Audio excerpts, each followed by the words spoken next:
Boa noite a todos. Boa noite. Boa noite a todos que estão aqui presentes e aos que sintonizam a apresentação de 224 do Evangelho de Jesus, o Evangelho segundo o Espiritismo, hoje, 6 de novembro de 2024.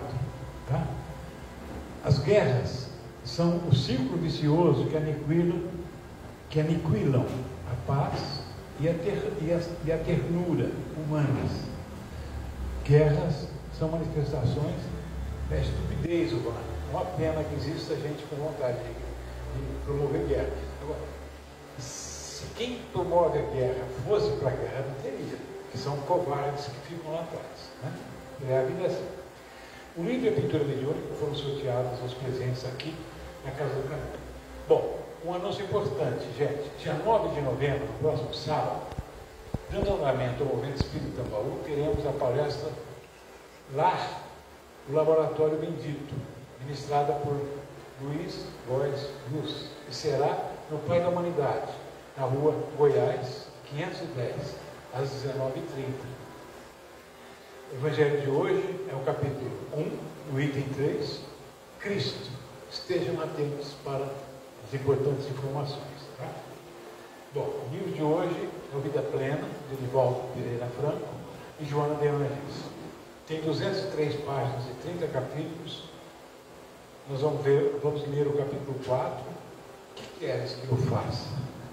Joana de Anjos, para quem não sabe, foi Joana d'Arc, foi Joana de Cusa e foi Joana de mais algumas coisas que eu não me lembro.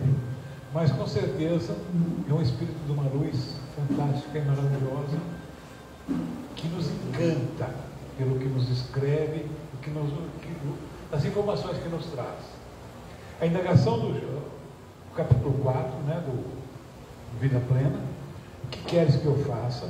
A indagação do jovem rabino, dirigida a Jesus, quando esse lhe parece às portas de Damasco, é de grande atualidade. Nela havia psicológicos para a existência, objetivos básicos para viver e lutar, a fim de alcançar as metas que foram desenhadas em favor da jornada humana. Não era uma pergunta trivial, de curiosidade, porém de magna muito importante. Importância porque se referia à maneira como seriam aplicadas as forças da evolução e por quais razões deveria ele mudar de comportamento. Naquele momento decisivo, não haveria lugar para dúvida ou incerteza. Não se poderia permitir divagação a respeito do destino.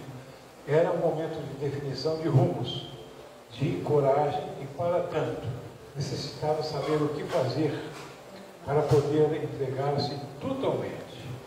Ainda hoje, a questão é portadora de oportunidade significativa, porque uma vida sem sentido é um grande padecimento.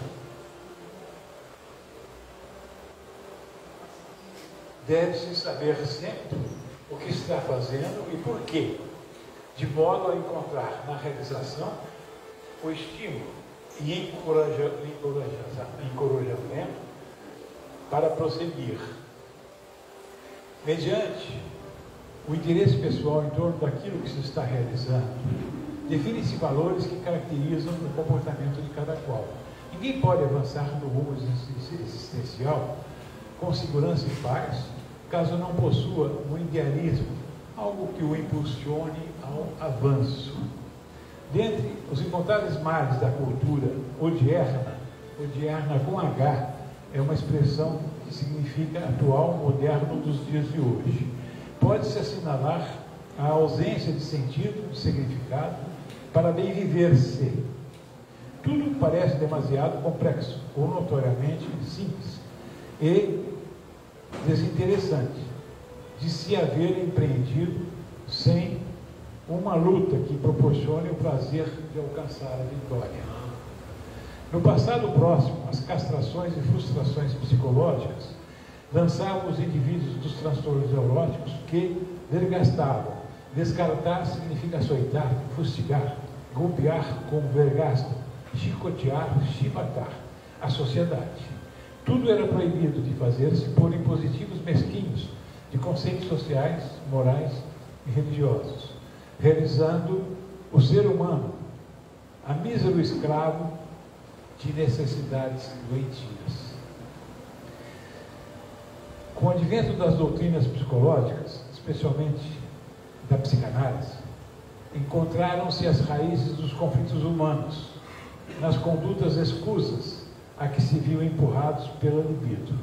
Na razão direta que se pôde viver as funções sexuais sem os castigos, conscientes ou não, impostos pelas regiões, diminuíram os tormentos e deram crédito ao ser humano de pertencer ao reino animal, embora em estágio antropológico, mas adiantado em moral e inteligência. O abuso do uso das funções genésicas retirou o encanto inicial dos prazeres que se revestem, e a sede de novos encantamentos empurrou o ser para aventuras mais extravagantes e audaciosas.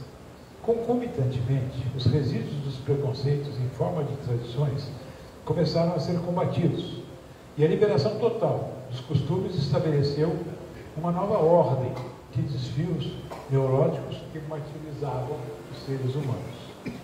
Na atualidade, poderemos encontrar aqueles que preferem seguir a maioria, fazer o que todos realizam e aceitar o que se encontra estabelecido. Constitui o grupo dos conformistas.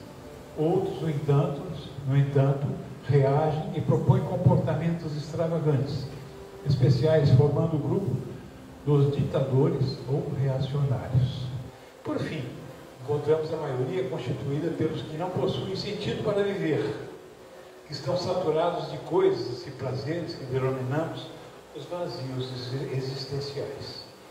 As filosofias existencialistas que surgem e multiplicam-se facilitam a ausência de sentido através das fugas psicológicas para outros estados patológicos, as aberrações e a indiferença pelo que aconteça, derrapando na depressão. Nos outros animais, que não entendem o sentido da vida, pois que obedecem a automatismos, às vezes criados pelos humanos, esse quadro existencial não tem lugar. O ser humano que pensa e aspira à vida harmônica pergunta sempre: o que querem que eu faça? Eis aí o sentido da vida. Ao compreender que a vida deseja a cada um o estabelecimento de objetivos existenciais, tem embutido nas suas aspirações. Pois então, eu não me canso de repetir uma frase que o Chico sempre falou e que eu acho de uma importância suprema e fundamental. Embora ninguém possa voltar atrás e fazer um novo começo, todos podemos começar agora e fazer um novo fim. Isso nós estamos reclamando da vida, do mundo, das coisas que estão acontecendo por todos os lados, gente de uma irresponsabilidade muito grande tomando o poder, né? E eu diria o seguinte: o que a doutrina me ensinou foi simplesmente o seguinte: eu não vou mudar o mundo, mas eu posso mudar a mim mesmo e estar fazendo o melhor que eu possa para ter um mundo melhor. Então, se todos nós tivermos a compreensão de que valores são fundamentais para a construção de um mundo melhor, cada um de nós pode começar agora e fazer um novo fim. Muito obrigado, que assim seja.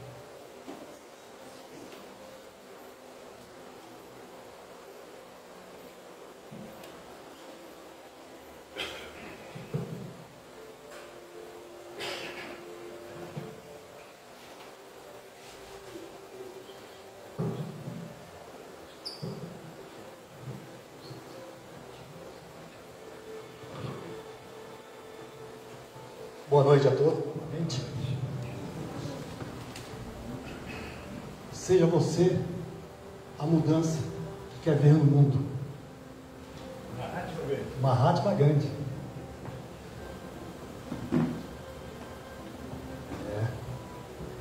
Joana de Ângeles, a mentora de Divaldo, é simplesmente extraordinária. é a fonte da quarta força da psicologia, a transpessoal.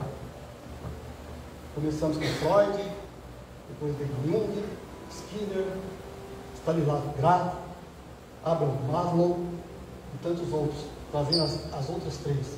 E ela fixa a transpessoal, que é a abordagem do ser integral. Ainda não é reconhecida pela academia, mas estamos chegando lá. Dificilmente avançaremos o que tanto precisamos se ficarmos apenas na superficialidade do existir. E hoje, continuando os nossos estudos, no capítulo 1, não vim destruir a lei. E o tópico refere-se ao nosso Mestre Jesus Cristo. Antes de entrar no texto de Kardec, algumas observações. Jesus se dirige ao ser espiritual que somos. Não são palavras vãs. Eu vou repetir. Jesus se dirige ao ser espiritual que somos. Esse ser espiritual nessa jornada humana. Com que objetivo? De nos agarrarmos às questões efêmeras, impermanentes? É claro que não. Se somos seres espirituais nessa jornada humana, a jornada humana é o objetivo. E o objetivo é do autoconhecimento. É do ser exercer a sua autonomia, a sua liberdade e a sua responsabilidade no processo do autoconhecimento. O que sou eu? E a partir desse autoconhecimento, assumir a responsabilidade pela sua autotransformação. Ninguém vai fazer isso por nós. E é por isso que Jesus afirmou no início do seu dicionário: eu não vim destruir a lei. Que lei? Os 10 mandamentos. Que de resto se espraia por todas as culturas, em todos os lugares, em todos os tempos. Jesus manteve a lei divina, a lei cósmica, a lei que funciona em qualquer canto do universo. O amor ao Pai, o amor às demais criaturas, começando pelo alto amor, pelo autoconhecimento. E é por isso que ele deu a ênfase do seu trabalho nas leis, nos 10 mandamentos, no decálogo. E os outros 600 e poucos procedimentos mosaicos? Todos aqueles que se distanciavam, ou que tendiam a distanciar o ser, em sua prática, das leis divinas, dos 10 mandamentos, ele abominou. Ele colocou na reta os representantes na época que seguiam esses procedimentos apenas de uma forma superficial, exterior. E ai dos fariseus, saduceus e escribas. Quando nós falamos, aliás, nós abordamos aqui, né, a questão dos fariseus, dos escribas e dos saduceus.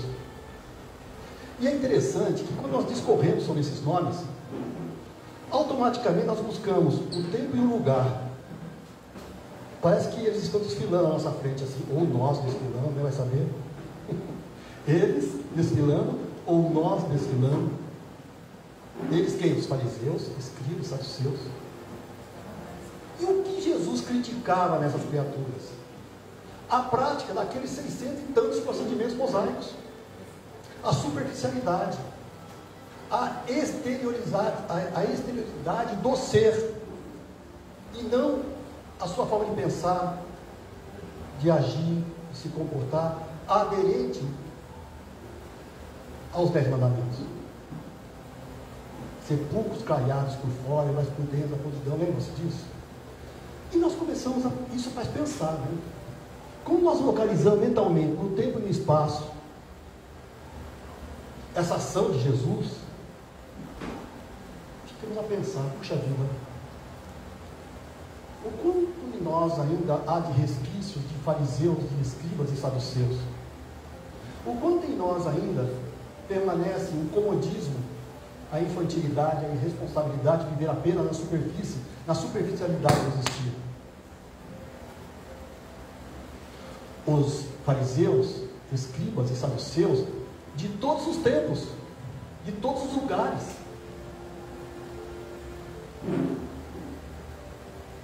pensemos, né? A promessa de Jesus é cumprida. O detalhamento e a explicação mais profunda dos seus ensinamentos estão conosco. O Evangelho nos lembra: espíritas, amai-vos. Espíritas, instruí-vos. De nada adianta as informações, os conhecimentos e as vivências que têm chegado até nós, se nós nos mantemos reticentes em sentar e estudar, compreender, ampliar a nossa compreensão, a nossa percepção das leis divinas. E quando assim o fazemos, nós mobilizamos em nós energias que trazem à tona novos sentimentos. E quando nós compreendemos e sentimos, nós somos mobilizados para exemplificar, para viver na trajetória da conquista de novos patamares da sabedoria. Esse é o convite que Jesus nos faz. Ah, mas é difícil. Até quando vamos buscar desculpas? Até quando vamos deixar de aproveitar a oportunidade abençoada que estamos tendo da reencarnação? Esse pacote pedagógico que a bondade e a misericórdia divina coloca à nossa disposição. Dito isto, vejamos o que Kardec escreveu nesse item. Então ele começa afirmando que Jesus não veio destruir a lei divina, a lei de Deus. Ele veio cumpri-la. Gente, já não é pouca coisa. No nosso estágio de desenvolvimento, cumprir a lei divina implica em seres diferentes, estágios diferentes de seres no qual estamos. Porque ele diz que é o seguinte: ele veio cumpri-la, desenvolvê-la, dar-lhe um verdadeiro sentido e adaptá-la ao grau de atentamento dos homens. Ele veio cumpri-la. Ou seja, aquela altura moral compatível com o cumprimento da lei divina, Jesus assim fez, e ele mostrou como fazer. O amor a todas as criaturas, não apenas aos seres humanos, entre aspas, a todas as criaturas. Seres humanos, quais? Todos. Judeus, gentios, gregos, romanos, todos, sem exceção. Homens, mulheres, livres, escravos, seres humanos. Será que nós temos hoje a altura moral para repetir essa vivência? Será que nós estamos hoje isentos dos preconceitos que muitas vezes não são inculcados por um comportamento de manada, sem reflexão, nós passamos a seguir? A meditar, desenvolver e dar um verdadeiro sentido. Todas as criaturas são filhas de Deus. Por conseguinte, perante Deus, somos iguais. Inclusive esse mosquitinho que está me ajudando aqui. Somos iguais. Fomos criados em momentos diferentes, temos idades cósmicas diferentes. Por conseguinte, temos vivências, conhecimentos, maturidade espiritual diferente. E a justiça divina, ela é específica para cada um de nós. Ela é proporcional à nossa capacidade de entendê-la e colocá-la em prática. E ela tem um cunho pedagógico. Será que nós estamos assimilando esses ensinamentos de Jesus e colocando em prática no nosso existir hoje? Naquela época não tínhamos essa condição. Por quê? Jesus veio fazer isso, mas adaptando ao grau de adiantamento que nós tínhamos à época. Passado 2 milênios, será que mudou muita coisa? Mudou sim, mudou. Temos muito por fazer, mas muita coisa mudou. Vivemos ainda muitas mazelas, como o Cláudio lembrou agora, mas muita coisa mudou. Por isso é que se nos depara, continuando o texto dessa lei, o princípio dos deveres para com Deus e para com o próximo, base da sua doutrina. O princípio dos deveres para com Deus. Caramba, como eu não vou saber disso? Esses princípios desses deveres para com Deus, eu não vou achar isso no Novo Testamento, no Velho Testamento. Questão 621 de O Livro dos Espíritos. Onde está escrita a lei de Deus? Onde? Vocês sabem. Onde? Não é em livro externo. Deus está em nós. No seu aspecto imanente de presença da criatura, Deus está em nós. E a nossa consciência nos dá o indicativo se estamos indo a favor, se estamos indo ao encontro ou de encontro às leis de Deus. E aí, quanto às leis de Moisés propriamente ditas, ele, ao contrário, as modificou profundamente, quer na substância, quer na forma, combatendo constantemente o abuso das práticas exteriores e as falsas interpretações. Combatendo constantemente o abuso das práticas exteriores, que nos mantém presos às nossas manifestações egóicas. É o nosso ego que nos prende à superficialidade do existir. É ele que resiste no processo de autotransformação. Nós precisamos aprender a lidar com isso. Como? Por mais paradoxal que seja, amando o nosso próprio ego, manifestando a nossa gratidão por ele, porque foi ele que permitiu que chegássemos até onde estamos, mas convidá-lo de forma carinhosa, mas sem titubear, para que possamos avançar. Muito obrigado por me ter trazido até agora, mas eu preciso ir além, venha comigo.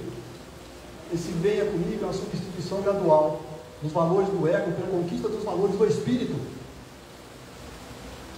Os valores do espírito que constituem o cerne dos ensinamentos do nosso Mestre Jesus. Por mais radical reforma, veja só, não podia fazê-lo passar do que as reduzindo a esta única prescrição: amar a Deus acima de todas as coisas e o próximo como a si mesmo. E acrescenta: aí estão a lei toda e os profetas. Não precisamos de 620 não sei quantos procedimentos. Basta aprender a nos amar, a liberar essa força divina presente que constitui a nossa essência. E à medida que nós vamos conseguindo essa liberação, nós vamos conseguindo compartilhar, amando-nos, amamos o próximo. Repito, o próximo é qualquer criatura de Deus. E quando aprendemos a amar as criaturas divinas, estamos amando a Deus, nosso Pai. Nós não vamos amar o próximo se nós não nos amamos. Nós não vamos amar ao próximo se nós não aprendemos a nos amar. Nós não vamos perdoar o próximo. Nós nunca perdoamos a ninguém.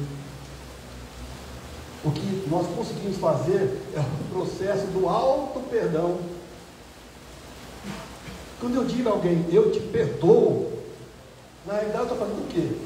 Eu estou aquietando os meus atormentadores internos que estão se ressentindo de uma ofensa externa, cujo ofensor às vezes nem se lembra mais do que já fez. Auto-perdão. Não nos iludamos. Eu vou perdoar, mas ele que se vire com a lei divina. Eu vou perdoar, mas nunca mais quero ver ou vê-la. A força atormentadora ainda se faz presente. O orgulho ferido ainda se faz presente. É o cerne dos ensinamentos de Jesus. E aí ele complementa: o céu e a terra não passarão sem que tudo esteja cumprido até o último iota, ou seja, até o último detalhe. Quis dizer Jesus ser necessário que a lei de Deus tivesse cumprimento integral, isto é, fosse praticada na terra inteira, em toda a sua pureza, com todas as suas ampliações e consequências. Vejam só, que a lei de Deus seja aplicada em toda a terra, em todo o planeta, em todas as civilizações. Se nós acreditamos que Deus é único, que a sua lei é imutável, não cabe mais fragmentarismo. Não tem mais eu e eles. Fazemos parte do grande organismo divino.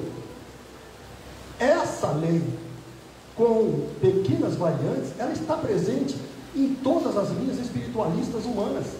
Porque enviados de Jesus já estiveram entre nós antes e depois de Jesus, divulgando essa essência dessa lei.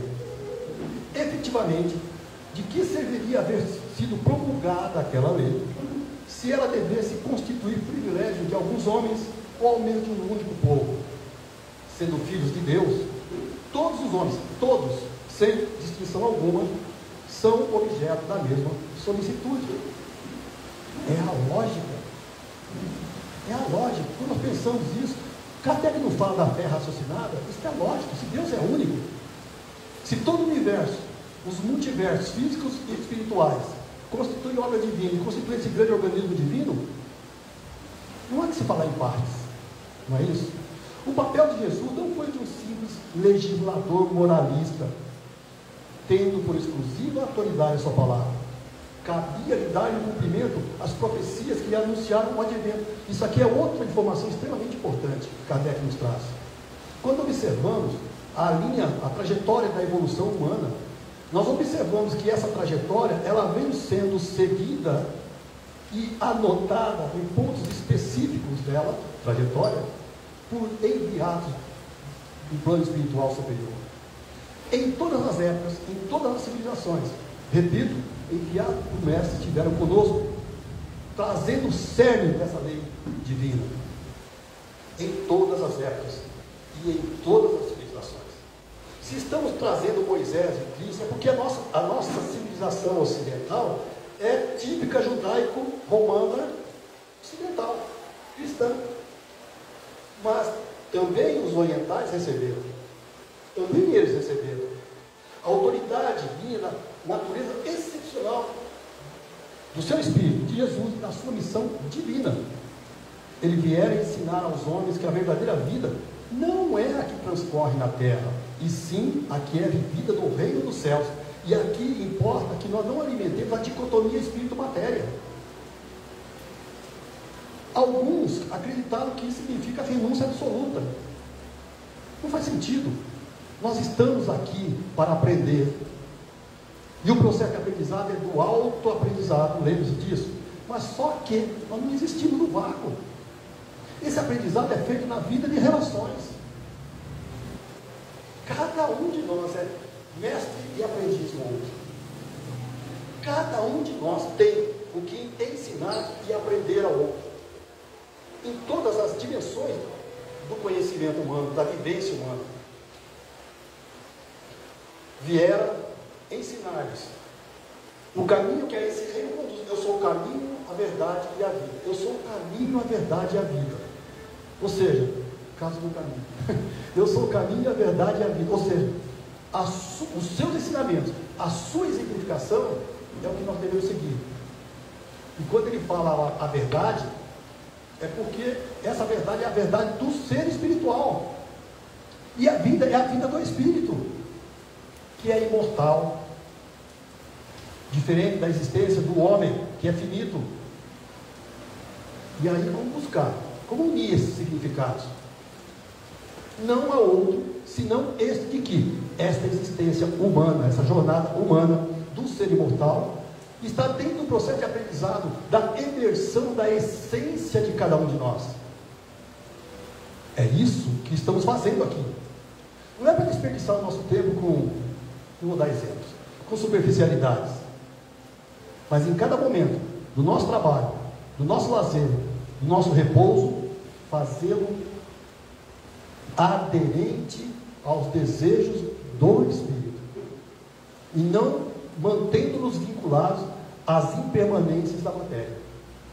Gente, vou repetir, Jesus se dirige ao ser espiritual que somos. Entretanto, ele não disse tudo. Não tínhamos capacidade para compreender, para assimilar tudo o que ele poderia nos ter dito, e mesmo hoje não temos. Nós ampliamos a nossa capacidade, ampliamos, mas não temos ainda a capacidade de compreender toda a obra divina.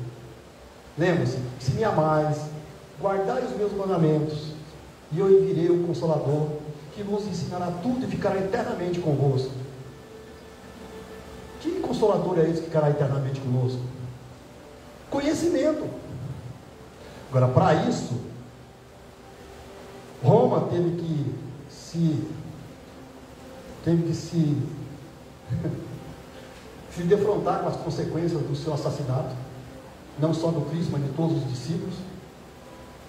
A sustentação espiritual do Império Romano foi retirada, caiu o Império Romano. Tivemos que meditar na solidão dos seminários, dos conventos, as perdas realizadas e os passos para as próximas etapas do nosso processo evolutivo, até que o plano espiritual decidiu que chegara o momento de rever e recuperar algumas conquistas que foram conseguidas. Veio o renascimento, e uma plede de espírito de alta hierarquia estiveram conosco, resgatando os conhecimentos da antiga Grécia, resgatando os valores da família romana, do direito romano, resgatando a busca pelo conhecimento através do desenvolvimento da metodologia científica. Uma pleiade, não vou citar nomes, mas uma pleiade de espíritos, preparando-nos em termos de conhecimento para assimilar aspectos mais abrangentes da verdade. Foi aí, com a revolução, o renascimento, a revolução científica, o espiritualismo racional, em pleno século XIX, que construiu as bases necessárias para que o Consolador prometido chegasse e nós tivéssemos a mínima condição de vislumbrar caminhos outros a serem seguidos, além daquele que vinha sendo pregado pelo modelo materialista que ainda sustenta a nossa civilização atual. Então a ciência tinha de contribuir poderosamente para a inclusão e o desenvolvimento de tais ideias. Importava, pois, dar à ciência o tempo para progredir. É assim que funciona o programa do plano espiritual para conosco. Ele nos acompanha do ponto de vista individual e coletivo. Quando vamos começando a amadurecer, quando vamos começando a internalizar aspectos mais abrangentes da verdade, eles mandam então aqueles que já vivenciaram isso há muito tempo atrás, em outros mundos, pela lei de solidariedade entre todas as criaturas, pela lei de solidariedade entre os mundos, recebemos, sob a égide misericordiosa do nosso Mestre Jesus, irmãos nossos que vêm nos iluminar o caminho a seguir. Moisés foi a síntese do mundo primitivo, do mundo recém-saído, do politeísmo e do totemismo. Ele fez essa síntese e sinalizou a próxima etapa, que foi a vida do nosso Mestre Jesus. Jesus foi a síntese do mundo greco, romano, judaico, e nos sinalizou a próxima etapa, o Consolador prometido. O Espiritismo, que é o próximo ponto nosso, fez uma síntese pós-renascimento, pós-revolução industrial, e nos indicou, e nos indica o próximo caminho, o processo de regeneração planetária que cada um de nós está vivenciando, que nós estamos vivenciando e que está acontecendo no íntimo de cada um de nós. Mas isso é o tema para a nossa próxima quarta-feira. Meus irmãos, muita paz, que Jesus nos abençoe a todos.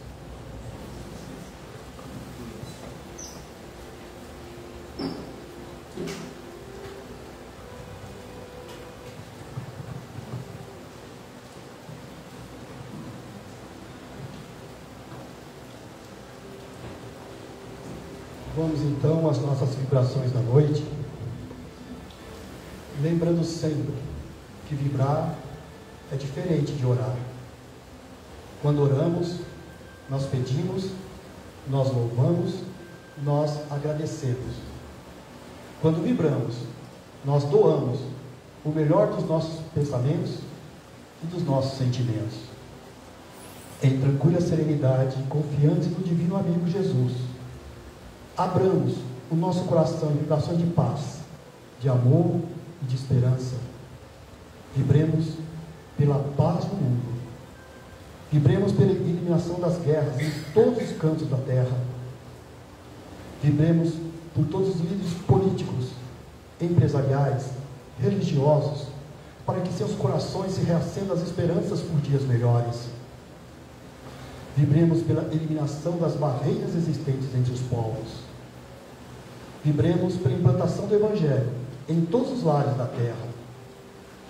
Vibremos por todos os nossos irmãos que sofrem neste momento os processos dos desencarnes coletivos, quer seja pelos flagelos naturais, quer seja pelos flagelos humanos. Vibremos por todas as pessoas e instituições que trabalham no campo da caridade. Vibremos pelas crianças abandonadas e pelos velhinhos desvalidos. Vibremos pelo nosso Brasil, para que consigamos superar a polarização que divide atualmente a nação brasileira, reencontrando o caminho para a construção de uma nação justa, fraterna e solidária. Vibremos por esta casa que nos acolhe, pelos seus trabalhadores encarnados e desencarnados. Vibremos pelo nosso lar, imaginando o prêmio de luz, de paz, de amor e de harmonia. E permite, Jesus, vibrarmos por nós mesmos, pedindo a tua proteção e a tua bênção. Que assim seja, Senhor.